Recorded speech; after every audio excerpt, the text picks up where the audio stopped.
4 days until the 2008 presidential election. Within 24 hours of the revelation that during her presidential campaign, Senator Hillary Clinton was advised, but refused, to try to paint Senator Barack Obama as somehow unpatriotic or un-American, comes the first clear, non-nuanced, anything but subtle attempt by the McCain campaign to try to paint Senator Barack Obama as somehow unpatriotic or un-American. The fifth story in the countdown, and it's all been dressed up in the guise of seeming bipartisanship by the politician who defines the age-old warning that there is no zealot like a convert, Republican in everything but name, Senator Joe Lieberman. At a campaign appearance today, Lieberman, a strong ally of McCain's, introduced the senator by saying the race is between, quote, one candidate who has always put the country first, worked across party lines to get things done, and one candidate who has not.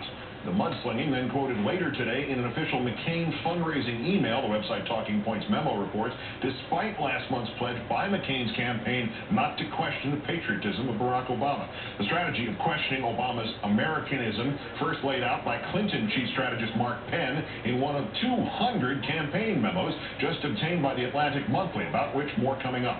First, the Penn memo, March 19th, 2007, quote, all of these articles about his boyhood in Indonesia and his life in Hawaii are geared towards showing his background is diverse, multicultural, and putting that in a new light. Save it for 2050. It also exposes a very strong weakness for him. His roots to basic American values and culture are at best limited. I cannot imagine America electing a president during a time of war who was not at his center fundamentally American in his thinking and in his values. Penn's recommendation, a campaign of insinuation to emphasize Obama's, quote, lack of American roots by literally using the word American a lot and waving flags a lot. Quote, we are never going to say anything about his background. We have to show the value of ours. Quote, the right knows Obama is unelectable except perhaps against Attila the Hun, wrote the man whose candidate proved less electable and whose advice helped to sink her. But with McCain now attacking Obama's patriotism, it remains to be seen how deeply he can mine Obama's childhood, during which, even though he did indeed spend part of it in Indonesia, he was raised largely by a single mom and World War II veteran granddad in America. Vital details, insomuch as McCain, too, was raised almost entirely by his mom in a military family and also had an itinerant childhood, and unlike Obama, was not even born in America. John McCain was born in Panama. Let's bring in MSNBC political analyst Howard Feynman, also senior Washington correspondent for Newsweek magazine, who was at today's McCain festivities in Pennsylvania. Howard, good evening. Hi, Keith. What happened to the McCain pledge of not questioning Obama's patriotism? I mean, if it does not include patriotism, what exactly does the Americanism mean exactly? Well, McCain didn't so much just wrap himself in the flag up in York today. He was in it tighter than one of the swimmers in the Olympics in those new bathing suits. I mean, they not only did the Pledge of Allegiance and the Star-Spangled Banner, they did God Bless America again. They did a whole number of things to try to emphasize in York, Pennsylvania, this old colonial town in east central Pennsylvania, the American theme that John McCain is running on. And I was there when when Joe Lieberman introduced him and said, you know, we want one guy who puts America first and reaches across party lines, and one guy who does not. And it struck me as fighting words for sure. It'll be interesting to see what, if anything, the Obama campaign does about it.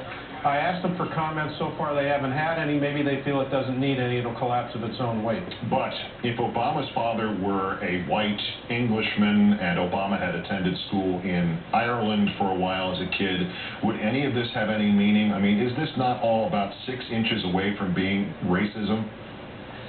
Well, I don't want to measure it, but I would say that it's about not necessarily specifically or solely race. It's about the idea of mystery indifference. It can take all kinds of forms. It can take allegations of elitism. It can take allegations of religious backgrounds. Race may be part of it. I still don't think if you said to McCain flat out,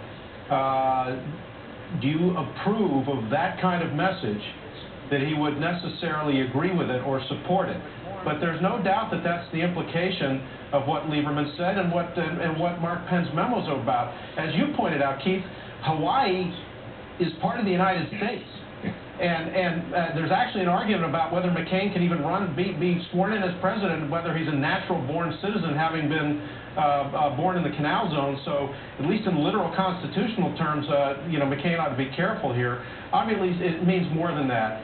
But it was interesting to me to see this event in York, a very traditional town. There are very few minorities in the audience. They had a big crowd, very excited crowd, very few minorities of any kind, and McCain can't win the election just with those voters. Let's also be clear that whatever it says now, clearly when McCain was born in the Canal Zone, that was considered U.S. territory. So there's not actually a question of it, but it is kind of odd that the guy who was born in essentially South America is questioning whether or not the guy who was born in a United States state is American enough. And the other irony here, was it lost on whoever gave the green light to this inside the McCain campaign? Was it lost on Mark Penn that Americanism, when we wave the flag, we think of it in terms of equal opportunity, no matter heritage, religion, father's income, line of work. And the guy who stands at the back, Mark Penn, and whispers, "This one is not one of us," that's the un-American guy in the standard construction of what this country is? Well, you just wrote what I think would be a pretty good ad for the Obama campaign, because that's exactly the point. And I think Obama, in many ways, the Obama story is the American story.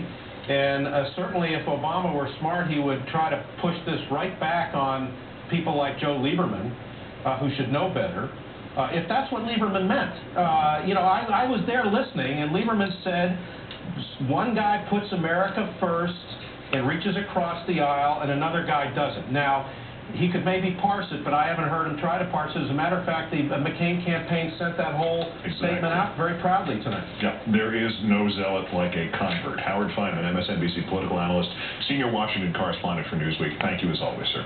Thank you, Keith. His un-American plan aside, Mark Penn featured prominently in the other emails obtained by The Atlantic magazine. Penn's rivalries with other Clinton aides were well known. But according to The Atlantic's Josh Green, the campaign emails portrayed Clinton, despite her ready-to-lead rhetoric, as unable or unwilling to lead her own staff. What the documents show is a campaign forever at war with itself and a candidate that never stepped in to make an executive decision about who was right, who was wrong, and which strategy would carry her to the White House. And though Clinton signed off on the infamous 3 a.m. ad, for instance, Penn could only get it, his idea, on the air after Bill Clinton gave the go-ahead. Perhaps most instructive for the remainder of this campaign, The Atlantic also reports that such attacks on Obama's experience, now favored by the McCain campaign, proved, in Mark Penn's own polling, to be the worst way to hit Obama. Let's bring in Democratic strategist Chris Kofinas, formerly communications director on the Edwards campaign. Thanks for joining us again tonight, Chris. Thanks, Keith. We'll get to the experience and attack issue, but let's visit first this issue of staff management. Clinton and McCain have had major campaign staff shakeups a couple of times each, and are selling simultaneously their own leadership and experience against a guy who's had no campaign shakeups. How well does that work? Well, it's an interesting juxtaposition, isn't it? You had two campaigns, the Clinton campaign and the McCain campaign, that kind of imploded under the weight of the egos in those campaigns. And you have one, the Obama campaign, that's been humming along pretty well. Now, I'm not sure how well it correlates to how you govern in the White House, but it should give people, I think, a lot of pause about the McCain camp if they do win the White House. The part that I think troubles me the most is not simply the question of shakeups, it's the leaking. In particular, what you saw during the Clinton campaign, it seemed like some of their advisors were willing to fight out every single battle on the front page of the New York Times and the Washington Post. It just makes you wonder what would it have been like had they won the White House. It would have been, I think, a terrible thing. They did a great disservice to Senator Clinton choosing to fight their battles, not internally, but externally. That's the unfortunate thing, but that's how it works sometimes in campaigns. As a campaign insider yourself, can you outline some of the reasons why McCain went ahead and decided on this experience tack despite the poor showing in the internal Clinton polls? Well, when you got nothing else, I guess you go with what you got. And the reality here is it's not going to work for a lot of different reasons, but what they're betting on is it's going to work better in the general than the primary. Here's the biggest problem, and it's kind of funny if you think about it. What voter in the entire United States does not think that John McCain is more experienced? He's 72 years old. Is there any doubt? The problem here, I think, is much more significant. It's not a question of experience. It's a question of who has good ideas and good solutions. And the choice between an inexperienced candidate who has good ideas and good solutions and an experienced candidate with bad solutions and bad ideas, guess what? They're going to choose the candidate, like Senator Obama, who's going to lead this country in a better direction. It's pretty simple from my perspective. So I think it's a bad strategy. I don't think it's going to work.